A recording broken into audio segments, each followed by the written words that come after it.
எனக்கு ரொம்ப பெருமையாக இருக்குது. ஏன்னா என்னுடைய சிஷ்யன் இவ்வளோ தூரம் ஒரு நட்பு வட்டத்தை பெரியாக்கி ஒரு நல்ல படத்தை கொடுத்து எல்லாராலையும் பாராட்டப்படும்போது பார்க்கும்போது எனக்கு பெருமையாக இருக்குது. ஸோ இதுக்கு மேலே நான் என்னத்தை பேசணும் சொல்லுங்கள்.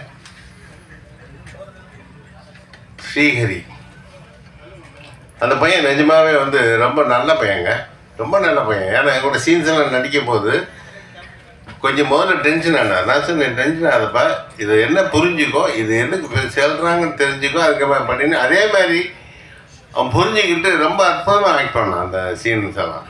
அதே மாதிரி அப்புக்குட்டியும் முதல்ல எவ்வளோ நடிக்கும்போது சார் நான் எதுக்கு பயப்படுறீங்க சார் அப்புக்குட்டி, நான் ஒவ்வொரு நடிக்க வந்துடுங்க, அவ்வளோதான். நான் என்ன சொல்கிறோம் அதுக்கு நீ கவுண்டர் அடிக்க, உங்களுக்கு கவுண்டர் அடித்தா நான் கவுண்டர் அடிப்பேன், அவ்வளோதானே தவிர நீங்கள் ரொம்ப ரிலாக்ஸாக இருக்கேன்னு சொல்லி அவரை அந்த மாதிரி தான் அப்புக்குட்டி பண்ண அவரும் ரொம்ப நல்லா ஆக்ட் பண்ணார். பொதுவாக இந்த படத்தில் எல்லாருமே